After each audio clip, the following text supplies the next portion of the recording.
Hey everyone, welcome to Ask Concussion Doc, episode number 47.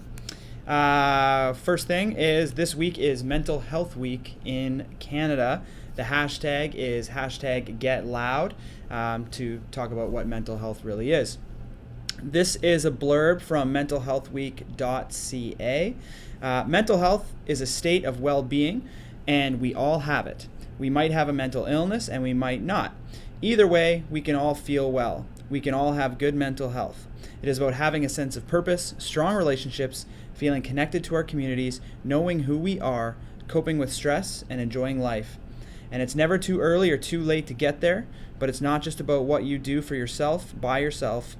Everyone needs healthy and supportive places to work, live, and learn. For more information, check out mentalhealthweek.ca. Use the hashtag #GetLoud. Obviously, mental health is a huge component of concussion and concussion recovery. We've covered this extensively in previous podcasts. If you want more coverage on mental health and concussion recovery, check out the talk we did for Bell Let's Talk Week. I think that was back in February, I believe on February 6th. No, wait. When was it? January 30th is when we did it, actually. Check it out. That's when that day was, and we talk a lot about mental health there. Today, what I want to talk about, though, is helmet sensors or other types of accelerometers or sensor technology for detecting concussions on the playing field. Many of you may have seen the news story that came out, particularly if you are in Canada. I'm covering another Canadian story for all my Canadian people. But last week there was a story that came out all over the media that Dalhousie University football players get smart helmets that measure hits and detect concussions. Is this true? Can we have sensors that actually can detect concussions? And does this headline actually ring true? So first off, just to understand what a concussion is, we've already covered this extensively as well, but concussion is due to acceleration or deceleration of the brain within the skull. And so the idea behind these sensors is to put sensors on the helmet, and as the head undergoes this acceleration is actually to measure that acceleration or deceleration, so that if that hits a certain threshold that we think concussion occurs at, it can help us to detect whether or not that person has undergone enough trauma to suffer from a concussion injury. Usually what's measured is G-forces, and that's for linear acceleration. So G-forces is the force of gravity, 9.6 meters per second squared or something like that, 9.3 meters per second squared. I can't remember what it is, but anyway, that is a G. That's typically what these forces are measured in, and typically the sensors are calibrated to come on and detect any force that's above 10 Gs, okay? Also measured in rads per second squared. Rads per second squared is to measure rotational acceleration. Now, there's some theory that says that concussion occurs more easily due to rotation than it does to linear acceleration, but the reality is that most are going to involve some component of rotation and some component of linear acceleration, because you're never going to really get a hit that's exactly straight on, or at least it'd be more rare in that scenario. So the idea behind these devices, and these have been around for a while in the research world, but you'd have a whole team full of, let's say, football players or hockey players or whatever, but they would have these instrumented helmets, which are extremely expensive. I think Dalhousie is trying to raise $40,000 just to outfit their team with these helmets. They're $500 a pop. And all the helmets are connected through an interface that would be usually on the sidelines, where medical personnel or training staff would be able to see kind of real time what the hit data was for anybody. Now, given a sport like football, where there's a lot of action happening simultaneously right at the line of scrimmage, where everyone kind of comes in together, you don't really know as a sideline spectator or a sideline medical personnel if any significant impact has occurred, because you're crowded by everything else that's going on. So in a sport like football, it makes sense to try and have some sort of technology to help you have a little bit more insight into what's happening on the field. So we can measure acceleration. We know that acceleration causes concussion. Pretty genius, right? But is it as good as it sounds? There's a few problems with this, okay? So these types of sensors first came out in a program called the HIT system, or the Head Impact Telemetry System. This has been used in research for probably about 10 years now, and we've been able to kind of establish some threshold ranges for where concussions occur, and that in millions and millions of hits that have been done on this, we found that concussion typically occurs between 70 and 120 Gs of linear acceleration, and anywhere between 5,000 rads per second and 10,000 rads per second squared. These are huge ranges, and this is where the problem lies, because everyone is different. Some people may get concussed actually below that 70 G threshold mark. Some people may be able to take 120 Gs and not get a concussion. So when you're looking at a whole, and you're looking at millions of impacts, or you're looking at millions of people, we can say that on average the range is somewhere in this position. Somewhere between 70 and 120 Gs of linear acceleration, okay? But if you're now using that as your benchmark, this starts to create problems, because what happens if a player who has a very high threshold for injury, let's say they're able to take hits above 120 Gs, and they're going to get a 120 G impact or even a 90 G impact. Well, their sensor is going to trigger that they should be evaluated.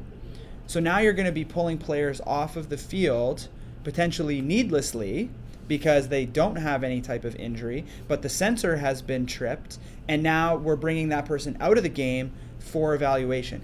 I don't really care about that one as much. I think that one is fine. I would rather be more cautious, right? Who cares if the person doesn't have an injury? Let's get them off the field and get them evaluated either way. But where this becomes more of a problem is, let's say a player gets hit and is experiencing symptoms, but the impact only registers 50 Gs. Well, now that is going to weigh onto the minds of the sideline personnel, where they're going to say, actually, you're below injury threshold, so you're probably fine, and you're going to send that person back out into sport. That's where it gets a little bit dangerous, because we don't know what the individual variability is of every player that's going to be on that team. Right? Now, the way to do this properly would be to have some incorporation of machine learning, where you can start to actually develop individualized threshold markers for people, but that takes a lot of work and time to get to that point. Now, I will say this, that the Dal, being a university football program, they're going to have sideline medical personnel. They're going to have physicians and athletic therapists on the sidelines that are going to be able to perform an assessment and actually be able to confirm or deny the diagnosis has occurred. And my bet would be that they're using this a lot for just a research purpose, which is really what these tools are meant for at this point in time. These should not be considered to be commercially available products where your high school football team that has no medical sideline personnel should be looking at getting instrumented helmets, because you don't have anyone that can confirm or deny that diagnosis actually occurred. So the fact that this headline reads that these helmets detect concussions is actually incorrect. The helmets can detect acceleration. The helmets can detect G-forces, or rads per second squared for rotational acceleration values, but they cannot detect concussion.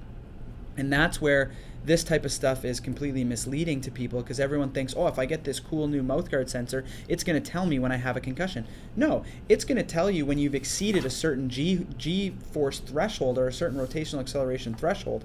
But what is that threshold? When does that sensor get tripped? And then how does that factor into who you are as an individual? And did that actually cause a concussion? We don't know. You have to be assessed. But you're going to have people that don't have concussions getting upset because they're getting pulled out of the game needlessly, and that's going to create some problems. That one, again, I don't care about, because I think it's better to be more safe than less safe. But you're also going to have people that are having symptoms of concussion, where a coach who doesn't know enough is going to say, your sensor didn't go off, get back out there and go play. Well, now you're sending people with concussion symptoms back into the game, and that becomes the big issue. So we don't have sensors that can detect concussions yet at this point in time. Again, you're talking about a university football program that has medical personnel on the sidelines that's able to corroborate what the sensors are finding. And so I think we should really just take this with a grain of salt, and I don't think we should all be looking to get sensors and outfit our team with these sensors, because without having I'd rather you spend your money on the medical personnel that's going to be on the sidelines to be able to diagnose it, rather than the fancy technology that's just going to trip you off onto G-force thresholds without giving you any type of context as to whether or not a concussion has occurred. Okay. The other problem is that these sensors are in the helmet. Just because the helmet moves doesn't mean the head has moved to the same degree. I've seen a ton of football plays and a ton of hockey players where the player gets hit and the helmet actually pops off of the head, right? The helmet and the head are two separate things. So you could get hit in the face mask and it spins the helmet around, but your head stays still. That's not going to really tell you how much acceleration has happened through the brain. Because in order for the brain to move, the head's going to have to move as well. And just because the helmet moved doesn't mean the head has moved to the same degree. So this is where the disconnect between helmet and head becomes a problem for these sensors. Because you can have a massive acceleration in a helmet and not have the same degree in the head. So I think for these types of things, the thing that's probably going to be most valuable is something that's fixated to the head itself, some way to measure that. Now there's devices where you can put on the skin, on like the mastoid processes and things like that. The problem with that is those are usually like one-time use stickers that only have one little accelerometer in it, where you need more. You need some triaxial accelerometers, multiple of them, so they can measure different degrees of freedom and different planes of motion, right? That's why the helmet is valuable, because you can put a number of accelerometers within it and not affect the structure or the function of the helmet itself. Mouth guards, I think that's great because it's fixated to the upper part of the mouth, which is fixated to the rest of the cranium. Any type of movement happening there is going to move the entire head itself. But again, the problem with the mouth guard is you're only going to be able to get a couple sensors in there at most, so you're not going to get the same degrees of freedom and the same measurement values you would from multiple accelerometers inside a helmet. You're going to have more cost effectiveness being in the mouth guard. You're going to get more accurate data according to actual head motion versus the helmet, but you're going to get less accurate data because you don't have the same number of accelerometers in the mouth guard. It's just until we can make these little miniature ones, I think we're just going to have problems with that. And I think technology will catch up. I think we'll be able to do this very effectively, but we still run into the problem that what happens, and I've seen them where they have a little light on them or something like that. It's connected to a smartphone app, so the coach or whoever can see all their players, and then boom, Johnny gets hit, the sensor goes off, they're going to pull Johnny out of the game. But again, we still have the same problem. What is Johnny's threshold? When does Johnny get a concussion versus when does Sally get a concussion?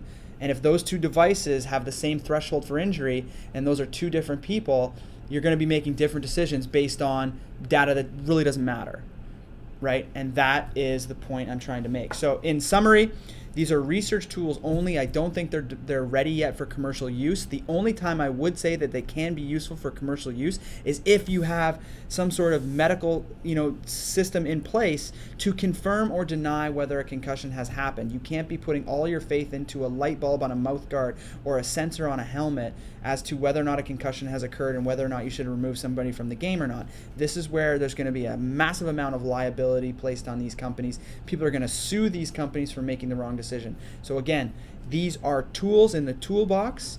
If you want to use it as part of a broader strategy, make sure you have people there that can actually corroborate whether or not a concussion has occurred. I'm talking sideline therapists, I'm talking healthcare professionals that have some objectivity, that can actually run some sideline objective measures and confirm or deny whether or not a concussion has occurred. Don't just put everything into whether or not a light sensor has gone off, because there are challenges with this technology. I thought it was timely given that release came out, and we do get a lot of questions on sensors and things like that. So that's my take on that as it is. Again, things are evolving, things are always improving.